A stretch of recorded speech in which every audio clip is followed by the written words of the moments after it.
ഇപ്പോൾ നടി ഉഷ നമുക്കൊപ്പം ചേരുകയാണ്. ശ്രീമതി ഉഷ, നിലവിൽ ഈ വെളിപ്പെടുത്തലുകൾക്ക് പിന്നാലെ 18 കേസുകളാണ് 2 ദിവസം കൊണ്ട് രജിസ്റ്റർ ചെയ്തത്. വളരെ കൃത്യമായ അന്വേഷണം അതിൻ്റെ രീതിയിൽ നടക്കുകയും ചെയ്യുന്നു. മുകേഷ്, ജയസൂര്യ അടക്കമുള്ളവർക്കെതിരെ കേസ് രജിസ്റ്റർ ചെയ്യുകയും ചെയ്തു. താങ്കൾ എങ്ങനെയാണ് ഈ വെളിപ്പെടുത്തലുകളെയും തുടർന്ന് നടക്കുന്ന ഈ നിയമ നടപടികളെയും കുറിച്ച് വിലയിരുത്തുന്നത് ഇപ്പോൾ നിലവിൽ?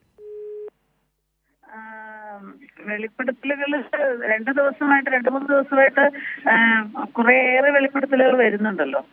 അതില് ചിലതൊക്കെ ജെനുവിൻ ആണോ എന്നുകൂടെ സംശയം തോന്നുന്ന തരത്തിലാണ് പിന്നീട് വന്ന വാർത്തകളിൽ അവരുടെ തന്നെ പ്രതികരണം വരുന്നത്. അവർ തിരിച്ചും മറിച്ചൊക്കെ പറയുന്ന ചില ആൾക്കാരുണ്ട്. എന്നാൽ അത് ജെനുവിൻ ആയിട്ടുള്ള ആൾക്കാരുമുണ്ട്, കറക്റ്റ് ആയിട്ടുള്ള. എന്തായാലും ജെനുവിൻ ആയിട്ടുള്ളവരെ, കുറ്റാരോപിതനായിട്ടുള്ള ആരാണെങ്കിലും അവരെ നിയമത്തിന്റെ മുന്നിൽ വരിക. അത് ആരായാലും താങ്കൾ പറഞ്ഞതിനകത്ത് ഒരു പ്രശ്നം, അതായത് ഈ ജെനുവിൻ ആണെന്ന് തോന്നുന്ന ചില പരാതികളും ഉണ്ട്, എന്നപ്പോൾ ജെനുവിൻ അല്ലാത്ത ചില പരാതികളുണ്ട് എന്നൊരു തോന്നലുണ്ടോ?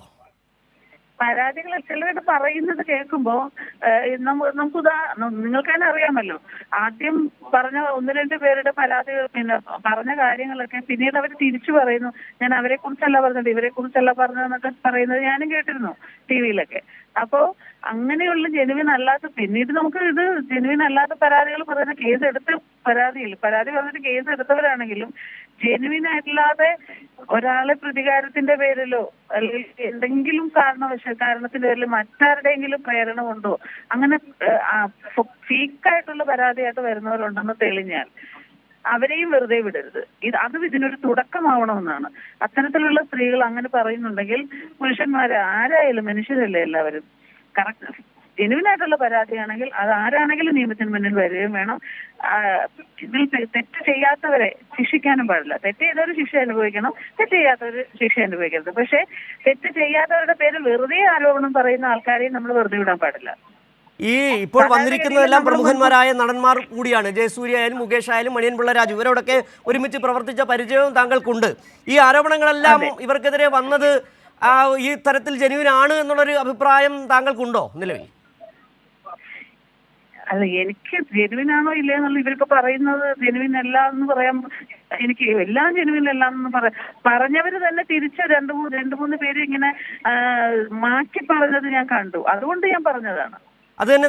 നേരത്തെ രഞ്ജിത്തിനെതിരെ ആരോപണം ഉന്നയിച്ച ബംഗാളി നടി ആദ്യം കേസുമായി പോകുന്നില്ല എന്നൊക്കെ പറഞ്ഞു. പിന്നീട് വളരെ പെട്ടെന്ന് തന്നെ അവർ രഞ്ജിത്തിനെതിരെ കേസ് രജിസ്റ്റർ ചെയ്യുകയും ചെയ്തു. ഇവിടെ താങ്കൾ പറഞ്ഞു വെച്ചത് ഈ കിട്ടിയ അവസരം മുതലെടുത്ത് ചില വ്യാജ പരാതികൾ ഉയരുന്നുണ്ട് എന്നുള്ളൊരു സംശയം കൂടി ഉണ്ട് നിലവിൽ.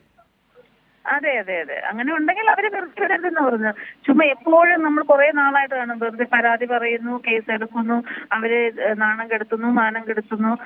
അവർക്കൊക്കെ കുടുംബം, അവര് മനുഷ്യരല്ലേ, അവരും കുടുംബവും ഒക്കെ ഉള്ള മക്കളും ഒക്കെ പഠിക്കുന്ന പിള്ളേരൊക്കെ ഉള്ളവരല്ലേ. ആ നാണക്കേട് കഴിയുമ്പോ പിന്നീട് ആ പരാതി ഫേക്കാണെന്ന് മനസ്സിലായില്ലേ? അപ്പോ ഇവർക്ക് നഷ്ടപ്പെട്ടത് വല്ലതും തിരിച്ചു കിട്ടുമോ? സമൂഹത്തിന്റെ മുന്നിൽ മാനം കെടുന്നത് വല്ലതും തിരിച്ചു കിട്ടുമോ?